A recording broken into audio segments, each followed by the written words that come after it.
amigos de la Caja de Pandora, bienvenidos a un nuevo vídeo de Descifrando la Matrix. En esta ocasión el vídeo ha sido motivado por un evento de actualidad que, como todos sabéis, está ahora mismo en todas las noticias mundiales, y ha sido pues el desgraciado atentado que ha habido en París a la sede del periódico, del semanario satírico Charlie Hebdo, donde tres encapuchados han entrado en las oficinas y han asesinado a sangre fría a 12 personas y han herido a 11. Bueno, para esta ocasión, para analizar todo esto, hemos pensado en una persona que es experta en todos estos temas, porque ya se está diciendo que, bueno, es bastante evidente que es un ataque yihadista. Y entonces contamos al otro lado del hilo, en Madrid concretamente, con Manuel Galeana, que Manuel Galeana es un gran conocedor de la geopolítica internacional, la masonería, el sionismo, el Bilderberg, las religiones y un experto en armamento. Hola, buenas tardes, Manuel, ¿qué tal? ¿Cómo estás? Buenas tardes, ¿qué tal? ¿Cómo estamos? Pues vamos a, si quieres, hablar de este tema del cual tú ya has iniciado. En cuanto a lo que todos sabemos, a lo que podemos añadir muy poco, respecto a que dos individuos, sobre todo, ayudados por un tercero, que dicen, por lo que he leído últimamente, dicen que se ha entregado porque ese tercero sería una persona casi menor, o 18 años o menor de edad, que Sí, yo lo que he oído, perdona, yo lo que he oído sobre este menor es que han descartado completamente que tuviera que ver, porque se encontraba en horario se estaba haciendo clase en el momento que ha sucedido todo esto. Exactamente, pero quiero decir que inicialmente la policía, habiendo identificado a los dos criminales, a los dos hermanos, también mencionó el nombre de una tercera persona y la posibilidad, como dijeron su nombre, y al parecer este chico de 17 o 18 años pues estaba en el instituto, lo primero que hizo fue entregarse, no sea que le dieran algún tiro por la calle, ¿me entiendes, no? En un exceso de celo la policía, ¿no? Por lo demás, el hecho se parece bastante, vamos, salvando las distancias y los continentes, a lo que pasó hace algo más de un año en la maratón de Boston, donde fueron también dos hermanos musulmanes los que, al parecer, montaron todo aquello y también mataron a algunas personas. Lo que quiero decir es que los vídeos son muy claros. Obviamente los autores físicos, los ejecutores de este crimen horrendo han sido estos dos hermanos. Lo que yo, y por esto estamos en este canal y hablando de esta manera, lo que yo pienso es si realmente, o sea, más que eso, es quiénes han sido los autores intelectuales. ¿Han sido los mismos? ¿Han sido solamente un escalón por encima de ellos? ¿Dos, tres, cuatro, 20 escalones por encima de ellos? En cierto modo podríamos decir que si esto es así, que si son los autores intelectuales son los que yo me recelo, no tengo ninguna prueba, esto podría ser muy bien lo que llamamos un ataque o un asesinato de falsa bandera, ¿no? Es decir, obviamente lo hace islamistas, obviamente gritan Alá Akbar, Alá es grande, pero ¿a quién sirven? ¿A quién sirven? Y en este aspecto me gustaría decir que acabo de publicar un libro con el nombre exacto de yihadismo wahabita. Lo voy a mostrar en pantalla por si alguien quisiera tomar el nombre. Como digo, el nombre es yihadismo wahabita. En la portada se ven a estos criminales wahabitas fusilando por la espalda, tumbados a docenas de sirios, ¿me entiendes, no? Y es que realmente, para entender qué es lo que pasa con este yihadismo wahabita, hay que entender primero qué es el wahabismo. No se trata de que el Islam en general se ha vuelto islamista y yihadista y criminal. ¿Qué es lo que pasa? Hay que ver de dónde viene esto últimamente, sobre todo. Y digamos, muy últimamente, estamos hablando del año 2010, 2011 para acá. Sí, pero me gustaría que, introduciendo todo esto, explicaras de forma concisa en qué consiste el yihadismo o la yihad, quiénes son los mujahidines, imagino que en tu libro se habla ampliamente del tema. Está ampliamente documentado. Diré solamente como repaso, diré, que de esto muchos de los espectadores ya estarán familiarizados, hace en los años 80 aproximadamente, nace un movimiento que se llama Al-Qaeda, tímidamente en principio, y es un movimiento que forman, promueven y crean los Estados Unidos de América para luchar contra su enemigo entonces, que era la Unión Soviética, que había invadido Afganistán. Entonces, de hecho, pues Osama Bin Laden era un joven hombre entonces.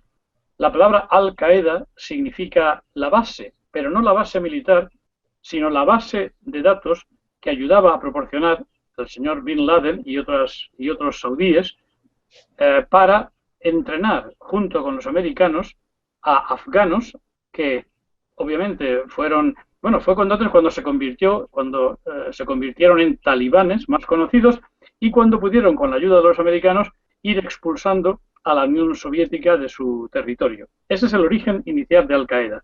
Al-Qaeda después tiene algunos otros golpes de efecto grandes, mortíferos, en un par de países, en un país africano y en otro de la península arábiga, donde destrozan con camiones de explosivos sendas embajadas de los Estados Unidos. Claro, dices, bueno, ¿y cómo es que la criatura, la Al-Qaeda criatura que han creado los americanos, hace esto? Bueno, para mí, personalmente, la hace con una intencionalidad. Es decir, el ir creando poco a poco todo lo contrario de lo que quería en su momento, o lo que dijo que quería el expresidente Zapatero, la alianza de civilizaciones, más bien creando un choque de civilizaciones a futuro. Esto se agrava, sobre todo, cuando tiene lugar la fecha del 2001, 11 de septiembre, lo que la mayor parte de nosotros conocemos, está en algunos de mis libros, muchos libros, está detallado, además se puede ver completamente y fielmente en muchos vídeos, que aquello realmente fueron demoliciones controladas, que los aviones no pudieron causar aquel derrumbe, aquella pulverización de los edificios, y que aquello fue el pretexto para después hacer una serie de incursiones muy mortíferas, no con cientos de miles, incluso con millones de muertos entre militares y civiles, en Afganistán en un principio, porque presumiblemente tenía oculto a Osama Bin Laden, y después a Irak, basado en las mentiras después demostradas de que tenía armas de destrucción masiva, o atómicas, o químicas, o bacteriológicas. La verdad es que Irak, cuando fue invadido, Irak tenía un ejército relativamente fuerte, pero claro, no podía nada contra los medios tecnológicos de Estados Unidos, fue barrido en el campo de batalla y murieron no solamente, como digo, militares, sino en las primeras semanas y meses y un año o 2 años después, hubieron entre una cifra posiblemente superior al 1,5 millones de muertos civiles, cosa que mucha gente no conoce. Bien, pasada esa etapa, Estados Unidos se instala allí, no domina los territorios y finalmente pues ha tenido que salir básicamente de ellos. Y si pasamos la historia, y nos podemos ir, por ejemplo, al año 2010-11, cuando tiene lugar el tema de Libia. En Libia, ¿qué pasa? Oficialmente es la OTAN, liderada por Francia, por Sarkozy, la que decide que, de repente, un hombre que había sido aceptable para la mayor parte de los países europeos y para Estados Unidos, incluso se había arrodillado delante de ellos, este hombre ya es un monstruo en un momento determinado porque quiere independizarse en muchos aspectos, incluso vender su petróleo en otras monedas, y tiene lugar lo que llaman una insurrección interna, que no es tal, obviamente, tendría alguna gente que estaría en contra de su régimen, pero Libia los nacionales de Libia tenían un muy alto nivel de vida y la redistribución de los ingresos del petróleo eran muy notables entre toda la población. Entonces, lo que sí pasó es que mercenarios yihadistas islamistas provenientes de Irak, de Afganistán, de Qatar y de Arabia Saudita, nadie sabe qué fuerzas de Qatar, por ejemplo, Qatar prestó para los bombardeos en aquella zona 8 de sus 12 o 13 aviones bombardeos de última gama. Se dice también, en mi libro, se menciona que personal de Qatar iba con maletas llenas de dólares para comprar a líderes tribales, ¿no? En aquella insurrección que tuvo de todo menos de espontánea. Bueno, el país ha quedado devastado. El país, como sabes, hoy, 3 años y pico después de aquello, está en una situación de guerra civil fáctica. Pero de ahí, ese mismo año, 2011, tiene lugar otra cuestión, que es en un país que está justamente al lado de Israel, y que es Siria. Allí lo que hacen es que dicen que una parte del pueblo y una parte del ejército se subleva. Allí lo que pasó realmente es algo parecido a lo que ha pasado en Ucrania y en la plaza Maiden. Es decir, que frente a un alboroto real y legítimo de protesta por algunas personas, montones de francotiradores empiezan a matar, como en la plaza de Maidan, tanto a policías como ejército como civiles. Y de ahí brota el ejército libre sirio, ¿verdad?, que se opone al ejército nacional sirio.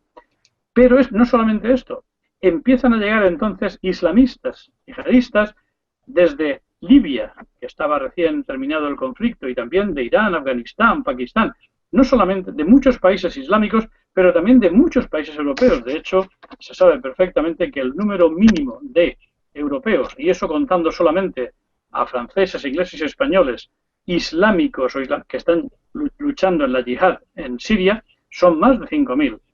Y estas personas tendrán que venir y volver en un momento determinado. Algunos de ellos han vuelto, al parecer, estas personas, estos dos criminales de París, que la policía dice que tenía perfectamente localizados, porque ha dicho que los tenía localizados e identificados. Entonces, si los tenía tan localizados y tan identificados, ¿cómo es que han podido campar por sus respetos de esta manera? ¿Cómo han podido hacer lo que han hecho, como digo, estando identificados y seguidos? Es algo impensable. Y además con un armamento que han desplegado muy superior, con armas automáticas. Se dice que tienen lanzagranadas. ¿Cómo es posible que en un país como Francia haya pasado desapercibido, y más cuando dicen que lo están controlando? Pues para mí es muy sospechoso, y es más, yo vuelvo a decir, y sigo volviendo al tema de lo que menciono en mi libro, porque la cuestión es saber quién ha apoyado desde Libia, desde Siria, quién apoya a esos iniciales de Al-Qaeda, después el Ejército Libre Sirio, el grupo de Al-Nusra, que es una derivación de Al-Qaeda, y últimamente, en los últimos meses, el famoso Estado Islámico. Un Estado Islámico que invade la parte norte de Irak, dicen que con 10.000 hombres, o 15.000, o 20.000 hombres, y que en un par de semanas se acercan a una ciudad fuerte y fortificada como Mosul y la toman. Mosul se tomó sin disparar un solo tiro. Habían fuerzas del ejército iraquí en número de más de 30.000, más que los presuntos agresores, que se retiraron sin disparar un tiro.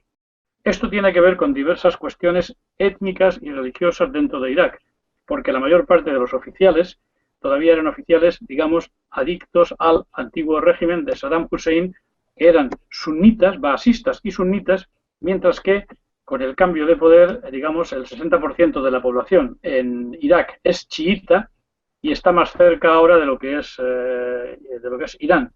Porque otra cosa que quiero clarificar es lo siguiente.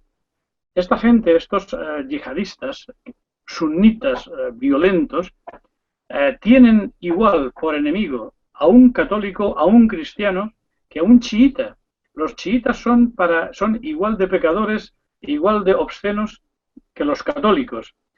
Pero a la vuelta de todo esto diré lo siguiente, y es que mucha gente no sabe realmente quién está pagando, no 10.000 o 20.000, sino posiblemente, yo he leído otras informaciones, he buceado en otras informaciones de la zona, y americanos, ingleses, periodistas de allí, y lo que me dicen es que posiblemente podrían haber hasta 150.000 o 200.000, porque están en auge y muchos jóvenes se les unen.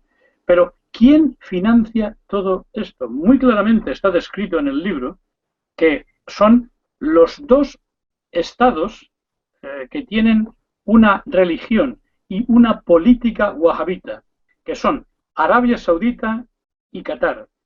ambos han invertido en estos últimos 3-4 años por encima de los 20.000 millones de dólares en pagar a estos hombres un salario de $300 al cambio, es una fortuna, pero también financiar todos los equipos y equipos sofisticados.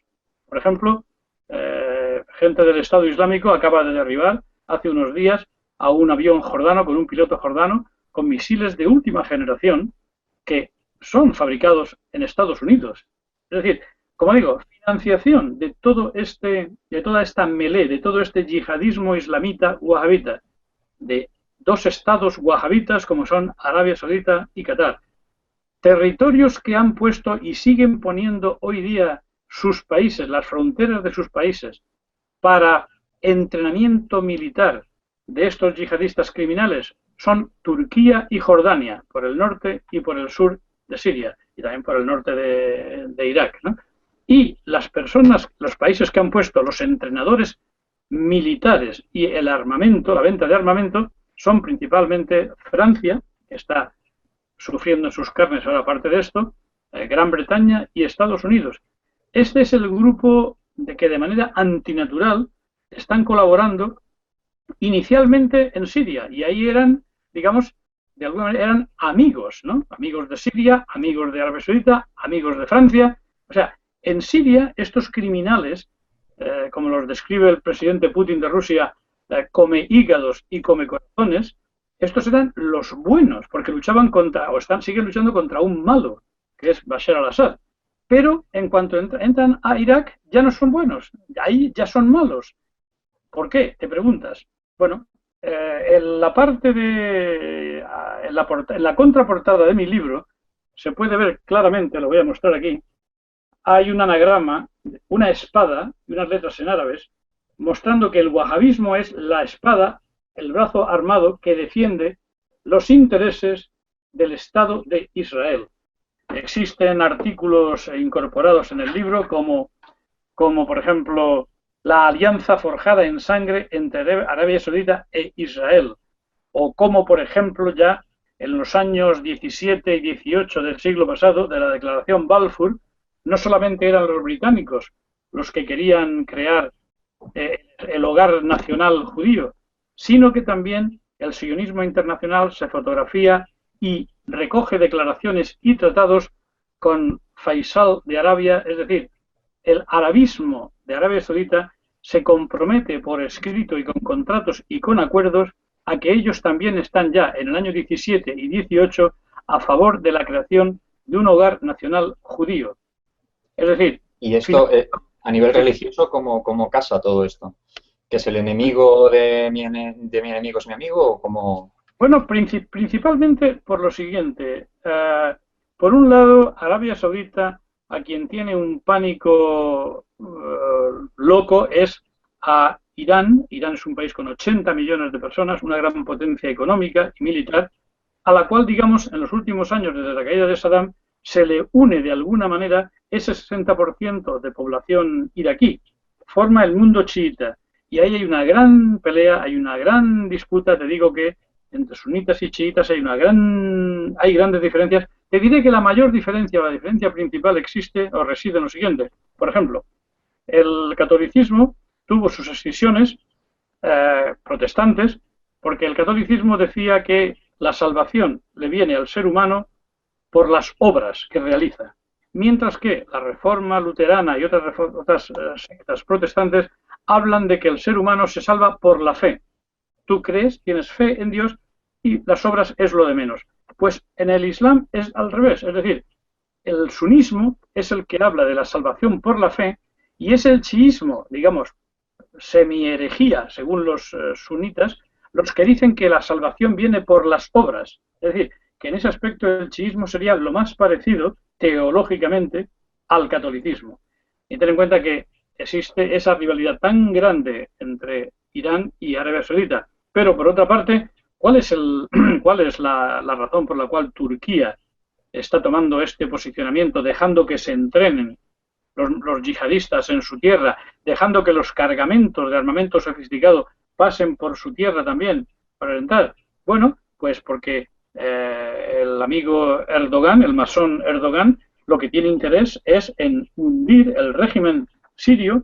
Ten en cuenta que ahí hay también rivalidades de hace siglos, de cuando el imperio sirio o asirio pertenecía al imperio otomano, y el amigo Erdogan tiene ínfulas neo-otomanas, ¿no? Por ejemplo, subcapítulos como Turquía pide a Estados Unidos que ataque a Assad a cambio de su apoyo contra el Estado Islámico. Turquía no ha atacado en ningún momento ni ha obstaculizado, sino todo lo contrario, al Estado Islámico. Y es por esa inquina que tiene feroz contra Bashar al-Assad que, al parecer, no va a caer. Yo tengo información en directo, he estado ya 7 veces en Irán, en conferencias internacionales.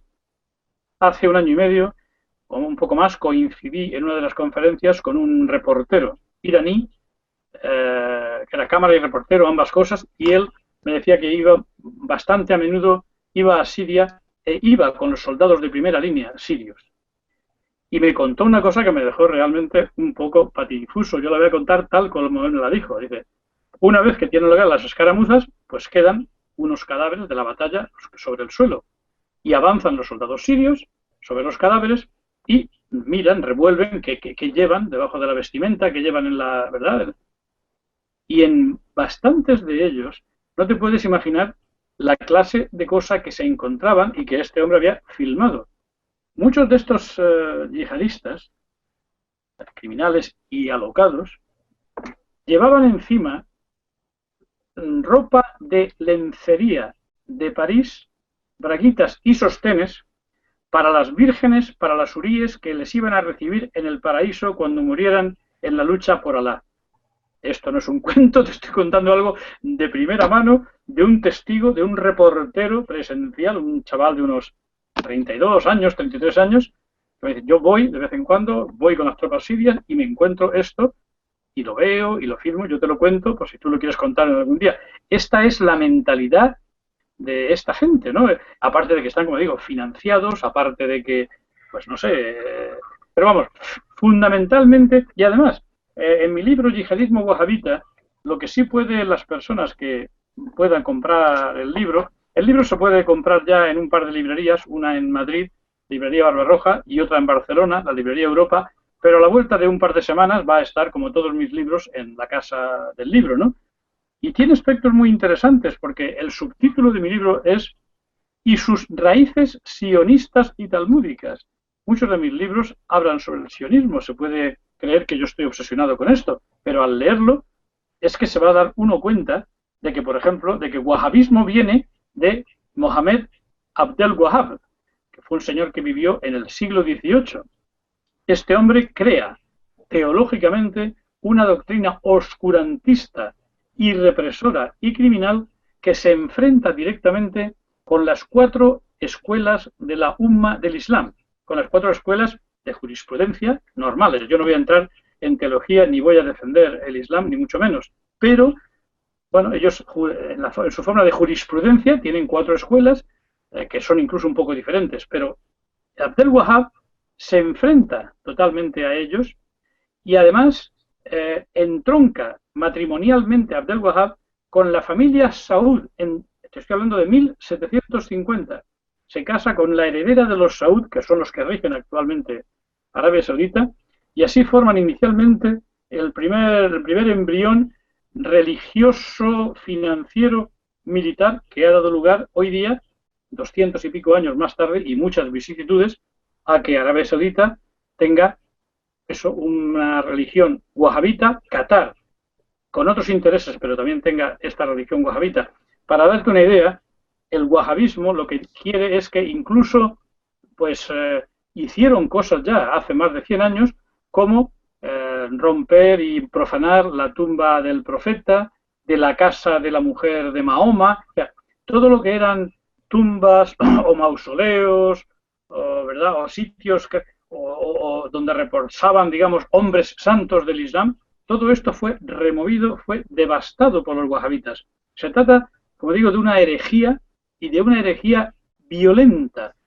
Y estos dos asesinos que hemos visto en el vídeo, que como te digo, no sé si van a coger o cuando vayan a cogerlos nos ofrecerán en vivo y en directo su posible muerte, porque hoy día con esto del vivo y en directo y de la televisión es a lo que estamos acostumbrados, al espectáculo, ¿no? Posiblemente, como yo digo, es muy posible que lo podamos ver en vivo, en directo, incluso que los maten antes de llevarlos a ningún juicio, a ningún interrogatorio, en el cual pudieran tener un desliz respecto a quién es su cadena de mando, porque obviamente no son autónomos esas dos personas, no pueden conseguir por su cuenta ese armamento altamente sofisticado, pasearse con ello por París, y más, vuelvo a insistir, cuando los servicios de inteligencia ya los tenían catalogados. Y evidentemente ha sido un acto muy planificado. O sea, ha sido una operación quirúrgica prácticamente. Han elegido el momento idóneo cuando estaban reunida la cúpula de la revista para hacer el máximo daño posible. Quiere decir que ese nivel de información, de inteligencia, no es para dos chavales o dos señores que hayan venido de luchar allí y que sean pues muy brutos y muy asesinos. Tienen que tener una información muy puntual y eso se lo puede haber suministrado, pues yo qué sé, desde altos elementos o altas instancias del mismo Estado francés, o servicios secretos franceses, o servicios secretos de otra nacionalidad. ¿Con qué objetivo? Bueno, estamos viendo ahora mismo que está muy claro que en Europa, y en España también, hay un problema de inmigración general, para mí está muy claro, y que sobre todo hay un problema, digamos, con el islamismo, no con el islam, si fueran todos ellos personas que simplemente fueran a su mezquita, rezasen y se dieran la vuelta, pero sabemos que no es aquí, no es así. Concretamente, el sitio de España con mayor problemática y porcentaje de problema es en Cataluña por el alto el número de islámicos que hay. Y cuando digo islámicos, son mayoritariamente pertenecen a una nacionalidad, que es Marruecos. Yo tuve en el año 2012 una reunión con el embajador de Siria aquí en Madrid, antes de que él y Europa fueran expulsados como consecuencia de la situación de la guerra, y él me preguntaba sobre el tema. Yo le dije, bueno, quise ser políticamente correcto, bueno, ya veremos, obviamente hay un problema de inmigración masiva y mucho desempleo, y me dijo, no, este hombre era un hombre muy inteligente, había sido embajador de Siria en el Vaticano antes, un hombre muy intelectual. Digo, Manuel, ustedes en España, se lo digo yo, como conocedor del tema, tienen un problema muy serio. Y el problema no es tanto como con el Islam, sino con el islamismo, y ustedes en España tienen un problema especialmente, porque es que tienen cerca de 2 millones de marroquíes, o 1.800.000, de los cuales 600.000 están en Cataluña. Y claro, Marruecos, no nos olviden ustedes de que ha sido siempre la potencial amenaza del sur. No lo era cuando eran menos habitantes y tenían peor material, pero ahora, en cuanto a habitantes, se están acercando rápidamente al nivel de ustedes. Y en cuanto al material de guerra que tiene Estados Unidos, suministrado por Estados Unidos, en algunos campos de aviación y de misiles, pueden estar al mismo nivel que en España o más. Y ellos tienen sobre las armas posiblemente 6 o 7 u 8 veces más soldados que nosotros. Y lo que me decía el hombre es, aparte de la amenaza exterior y del problema de Ceuta y Melilla, ustedes en España tienen ya la quinta columna dentro. Y yo creo, él me decía su opinión, yo creo que en un momento determinado, quizá cuando cambie este gobierno o este sistema, el hombre en este aspecto se ponía de acuerdo conmigo, porque ya sabes que mi segundo libro fue Crisis Global, dos culpables y el sistema. Si este sistema cambia en un momento determinado y por razones de seguridad interna, ustedes se verán obligados, aparte de por el desempleo, se verán obligados a repatriar a muchos marroquíes que no tienen trabajo, una dedicación clara en España, me lo dijo el embajador de Siria, ¿no? Ahora estamos viendo esto de París es un toque de atención. Va a ser lo único que va a pasar en París o en Inglaterra o en Gran Bretaña o aquí en España. Si pasa aquí en España, lo siento mucho, pero hay islámicos por todos sitios, pero Cataluña tiene las máximas posibilidades de que fuera el sitio donde pasase algo similar, ¿no? Sí, concretamente quizás Barcelona, que es donde se concentra una cantidad enorme, ¿verdad? Entonces, bueno, déjame hacer un pequeño apunte, ya que te has referido antes a Qatar como uno de los financiadores. Curiosamente, Qatar es dueño del Paris Saint-Germain, del equipo de fútbol de París, donde ha sucedido esto, y también... Especialmente del Barça, creo que también, ¿no? Y del Barcelona, exacto. Y del Barcelona. Sí, bueno, sí. Esos datos y otros muchos, vuelvo a decir, están en mi libro Yihadismo Wahhabita, que tiene una información, como digo, muy detallada, histórica, de hace 1000 años, 500, 200, 100, ahora, de manera que el lector va viendo el devenir y va viendo cómo existen. Bueno, básicamente avanzaré una cosa más para que puede levantar el interés. Tú sabes que en España, en 1492, hay un edicto de los Reyes Católicos en el cual se dice que todo aquel judío que vivía en España que no se convierta tendrá que emigrar, tendrá que salir de España. Muchos de ellos se quedaron y muchos de ellos también se convirtieron al catolicismo. Se convirtieron, pero en España le dimos una palabra que suena fea, pero es porque muchos españoles hoy día no conocen el castellano antiguo. Se llamaba católicos, cristianos o judíos marranos. No sería que obviamente que no se lavasen los hombres, ¿no? Pero marranos venía del verbo marrar en castellano antiguo, que significaba marrar en la fe. Marrar en la fe es decir, convertirse falsamente y seguir practicando sus antiguos ritos judaicos. Pues esto que pasó en España en 1492, en los años 1600, 1700, 1500, bajo el Imperio Otomano, los judíos, que también estaban en cantidades muy notables en Mesopotamia y en la península arábiga, se explica en el libro fenómenos de conversiones, ¿no? Por ejemplo, el señor Abdel Wahab, wahabita islámico. Bueno, su abuelo era judío de Turquía y se casa con la familia Saud, una señora de la familia Saud, y los Saud también por coincidencia descienden de mercaderes judíos de la ciudad de Basora, de Irak. Esto implica muy claramente esto y mucha otra información que se da en el libro, el que el fenómeno de la marranización o de conversión falsa a otra fe, cuando se es obligado o por impuestos o por la fuerza, también es una práctica muy habitual y que justifica muy claramente hoy día el por qué Arabia Saudita puede tener esos lazos tan fuertes de sangre con Arabia Saudita y financiar a todos estos criminales islamistas que están cometiendo toda aquella serie de desmanes. En Siria ya han muerto más de 200.000 personas y que, sin embargo, todavía no han atacado de ninguna manera al Estado de Israel, porque el Estado de Israel les ofrece cama, hospitales cuando están heridos y tránsito a través de su territorio para atacar el Estado sirio.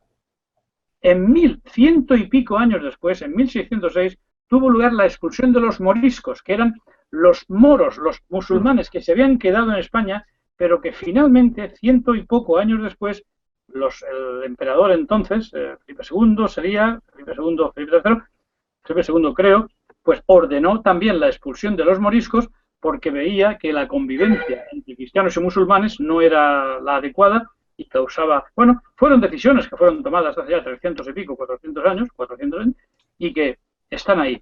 Moriscos, moros árabes, o moros, digamos, convertidos, que no se quisieron convertir al cristianismo, al catolicismo, y los judíos marranos, que marranizaron en la fe al catolicismo por intereses y por querer quedarse, pero que siguieron preservando sus ritos judíos.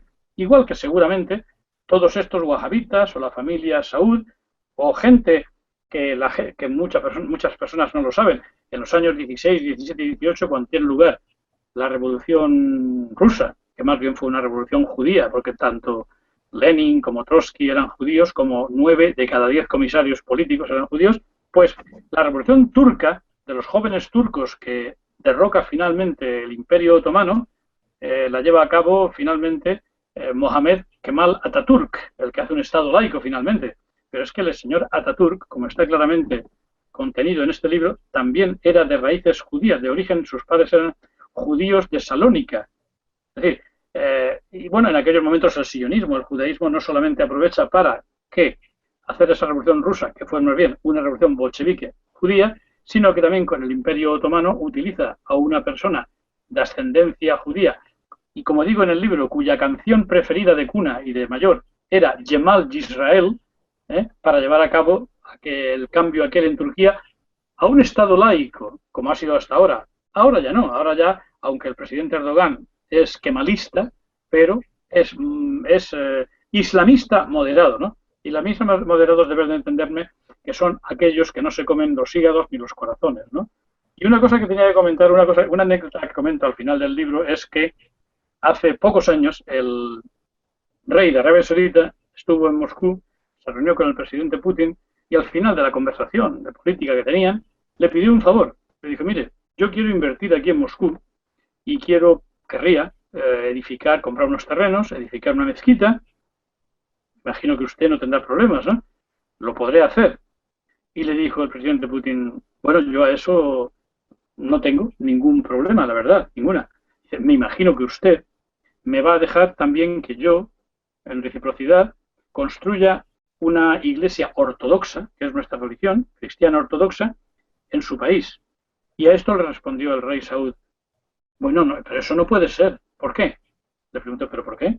Pues porque estaríamos aceptando el que la religión cristiana es una religión verdadera, que no lo es. Claro, Putin se quedó un poco frío con esto. Y le digo, como dice en el libro, le dijo, pues mire usted, ya le he oído, oigo lo que usted me dice, pero claro, puestos de esa manera y puesto que usted no me deja a mí construir mi iglesia ortodoxa, tenga por cuenta que yo tampoco le voy a dejar construir una mezquita aquí en Moscú. Y de hecho, el presidente se dirigió a la Duma rusa unos días después y en términos bastante duros y aclaratorios, diciéndole, ustedes, señores legisladores rusos, tienen que legislar teniendo en cuenta que estamos en Rusia, que somos rusos y que nuestro país es cristiano ortodoxo. Tenemos gente de religión islámica al que vive o que está en este país, pero mayoritariamente son inmigrantes, no son ciudadanos rusos, son inmigrantes. Y yo les digo desde aquí que aquellos que quieran vivir bajo la Sharia, que se vayan a vivir a países donde la Sharia es aceptada, porque nosotros somos rusos y legislamos para los rusos. Y volviendo al atentado de París, Sí. ¿qué crees la motivación que ha habido? Bueno, de entrada todavía ningún grupo ha reivindicado el atentado, pero asumiendo que sea... El Estado Islámico. El Estado Islámico, ¿verdad? Sí. Pues, ¿qué va a pasar? Esto es hacer futurismo. Primero, porque no sabemos si va a ser el primero, el único, si va a haber algo más en Gran Bretaña o en Francia o aquí en España, qué clase de cosas. De momento... el hecho de elegir precisamente este blanco, bueno, que se habla pues, de entrada es en el corazón de Europa, ¿no? París, y luego también la revista esta que representa la libertad de expresión. El hecho de elegir este, digamos, blanco es por el tema de las caricaturas de Mahoma, Sí, obviamente el precedente en el que se han inspirado para dar el golpe de efecto y fuera más efectista fue que hace unos años, no fue ayer ni antes de ayer, hace unos años, algunos de estos diseñadores hicieron diseños y frases despectivas digamos, del líder religioso. Yo personalmente te diría lo siguiente, la libertad de expresión, yo creo en ella. No siempre la aplican, ni Alemania, ni Francia, ni Alemania. Pero una cosa es libertad de expresión en general o sobre temas, y otra cosa es cuando te refieres a una persona, digamos, que es el líder de una religión. Y además te refieres a ello en términos vulgares, porque este mismo diario se había referido en términos vulgares a Cristo y a la religión cristiana y no se espera que ningún cristiano fuera por allí a decirles nada, ¿no? No, claro. Sin embargo, sí era presumible que en un momento determinado ya fueran algunos islámicos, algunos islamistas. Aquel no era el momento, porque todavía no había florecido la situación de Libia ni de Siria, ni habían retornado quizá algunos de estos sangrientos yihadistas, hartos de comerse hígados y corazones de sus víctimas, y ha sido este el momento. Y además, ¿por qué ha sido el momento? Pues no lo sé. Por ejemplo, tenemos unas elecciones ahora el día 25 en Grecia, que pueden ser muy vitales para los intereses de la casta política y los intereses del euro. No sé cómo variará este partido, Syriza, que obviamente parece que será el mayoritario minoritario, ¿no? El que sacará un 30%, aunque no pueda gobernar con eso, pero ellos pedían antes la salida del euro. Ahora parece que se están conformando con pedir una renegociación de la deuda, pero ya se ha desmarcado la señora Merkel hace unos días diciendo que Grecia es prescindible para el euro. No sé si es prescindible, pero el programa de Podemos aquí en España, o de Ganemos, es también salirse del euro. Y bueno, pues las estadísticas le están dando a Podemos un papel en el cual obviamente no van a regir, ni a mandar, ni a gobernar, pero sí van a introducir un elemento, ¿verdad?, con un porcentaje de votos sustancial, un elemento que nos va a poner en España a niveles de difícil gobernabilidad, necesitando posiblemente de 3 o de 4 o de 5 partidos conjuntos para poder llegar a hacer alianzas. Tenemos una situación en España fabulosamente mala, tanto para las elecciones, donde por una parte parece ser que el día 25 de mayo sí que puede haber miles de concejales y o alcaldes, tanto del PP o del PSOE, que estén en la cola del INEM, lo cual no, para mí personalmente no es una situación indeseable, como después, en unas elecciones generales, el que se pudiera ver irrumpir en el Parlamento a Podemos con 70, 80 o más diputados y hacer, como digo, toda la situación muy ingobernable, ¿no?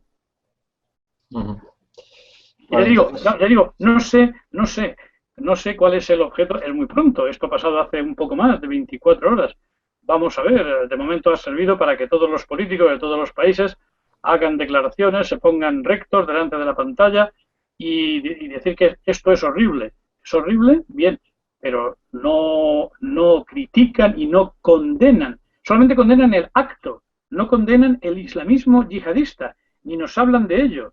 Toda esta información que yo digo y que está contenida en mi libro, ellos no la van a publicar. Ningún medio principal de televisión o de radio va a publicar esto.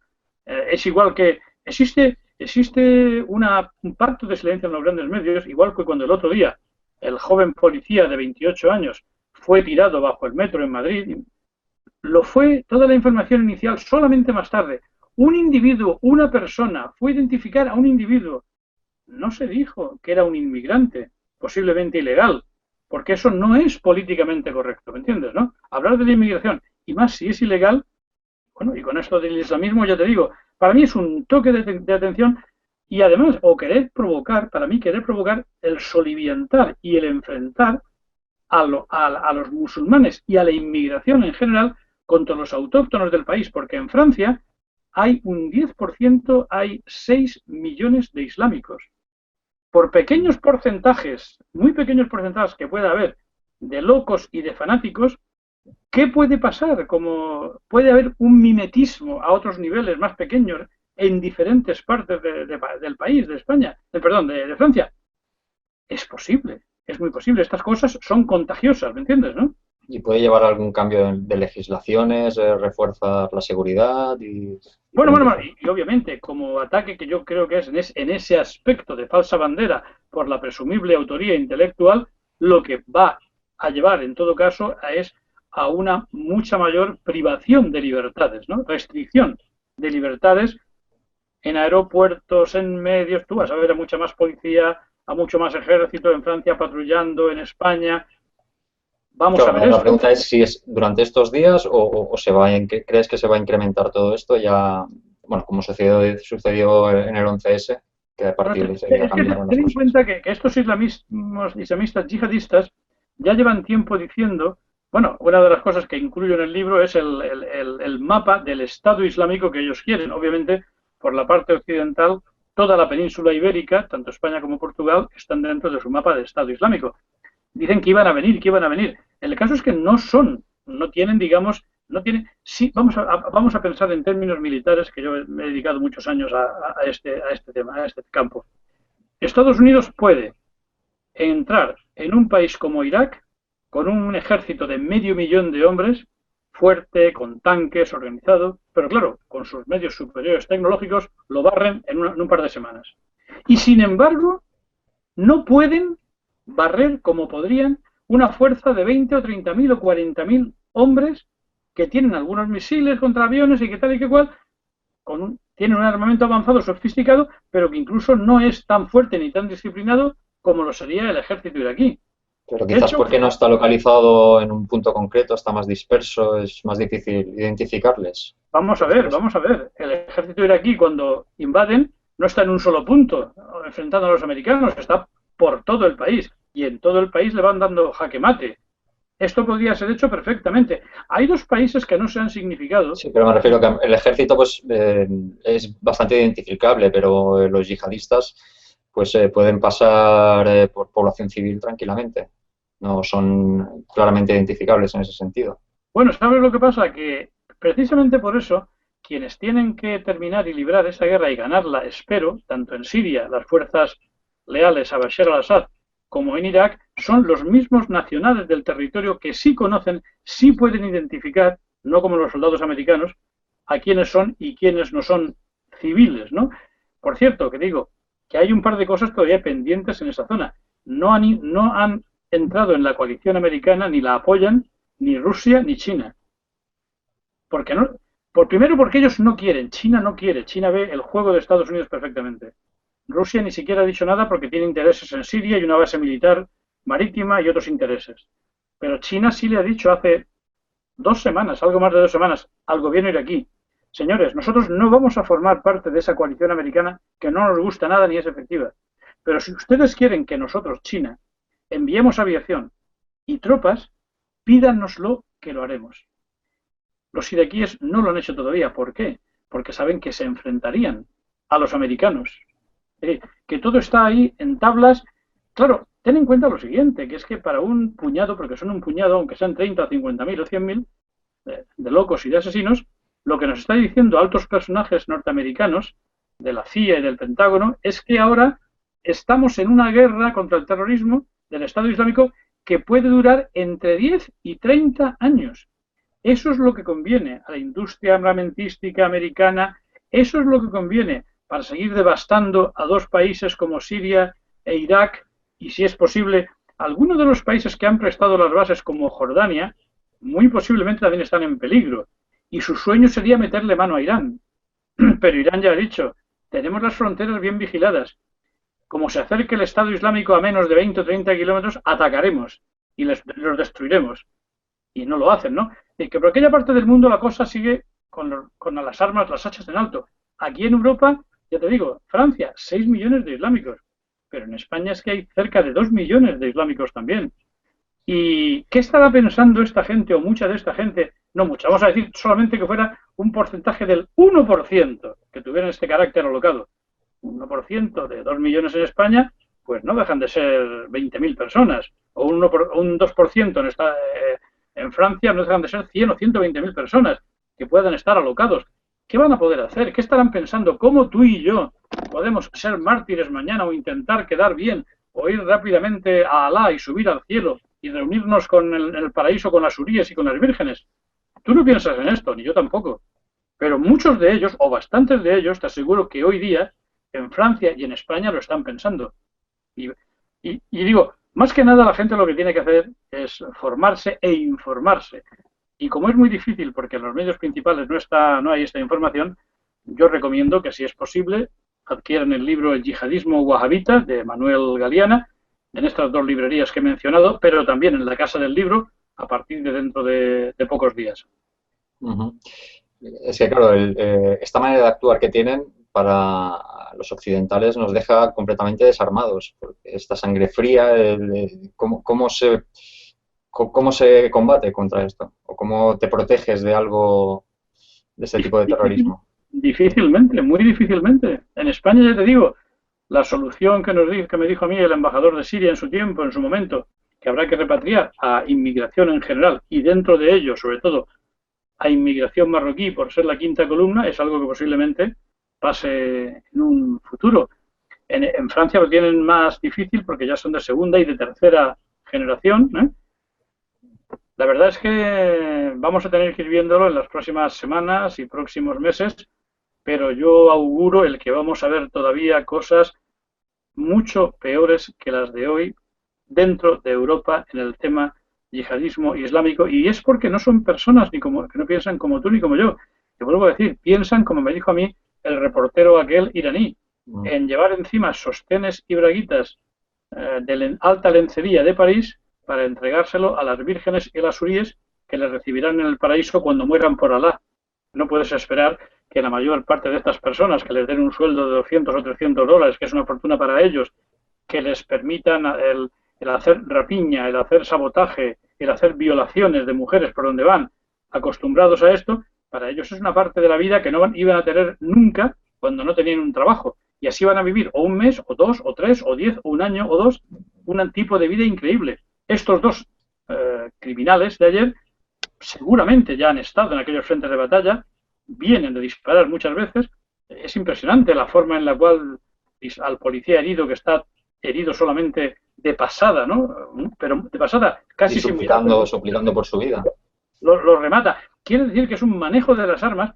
Este hombre no solamente es que haya aprendido a manejar las armas ahí en Francia, en el entrenamiento, parece que ha estado en el campo de batalla de Siria o de Irak con este Estado Islámico, vuelvo a decir, fomentado, financiado por Arabia Saudita, Qatar y otros Emiratos, entrenado con apoyo de los gobiernos y en territorio de Turquía y de Jordania, y entrenado después por militares o exmilitares y armado por Francia, que ya empieza a llevar parte, a pagar parte de su pecado, Gran Bretaña y Estados Unidos. ¿Y todo esto por qué y para qué? Para lo que se está logrando es devastar a países vecinos de un país que masacra a una parte de la población de su país, que es el Estado de Israel, cuando masacra a los palestinos, pero que no hemos visto a ningún Estado islámico ir hacia allá a intentar matar judíos o a meterse en territorio judío. Se meten en paz, se meten para ir a los hospitales judíos a sanarse y se meten para entrar en Siria desde Israel. Israel colabora con Arabia Saudita, colabora con el Estado Islámico, porque el estado en el cual está quedando la nación siria, por ejemplo, las ciudades de Alepo y de Homs y otras muchas, es un estado lamentable, devastado en una gran parte. Aunque hubiera mañana o dentro de 6 meses una paz, ¿verdad? Ya el daño que ha causado en el estado, aparte de los más de 200.000 muertos y miles de mujeres violadas y asesinadas, es algo, como te digo, que a nosotros se nos ponen los pelos de punta porque no entendemos esa forma de... Sin embargo, eso es muy típico de aquella parte, de aquella península arábiga, que, como digo, la base de actuar está muy claramente descrita en el libro del yihadismo wahabita. Muy bien, bueno, pues ya vamos terminando. Muchas gracias por tu tiempo. Y bueno, decir a los espectadores que estos vídeos no son para meter miedo, sino son para informar, ¿verdad? Y si queréis más información, pues podéis comprar el libro de Manuel Galeana, El yihadismo wahabita, como lo he mencionado, en estas 2 librerías. Y bueno, pues nada. O dentro de pocos días también en la Casa del Libro, donde están todos mis libros, ¿no? Muy bien. ¿Algo más que añadir, Manuel? No, yo creo que hemos cubierto el tema ampliamente. Si quieres más adelante, conforme veamos la evolución, haremos otra conexión. Eso lo dejo a tu criterio, ¿eh? Muy bien. Pues muchas gracias. Muchas gracias, Iván. Hasta luego. Hasta luego.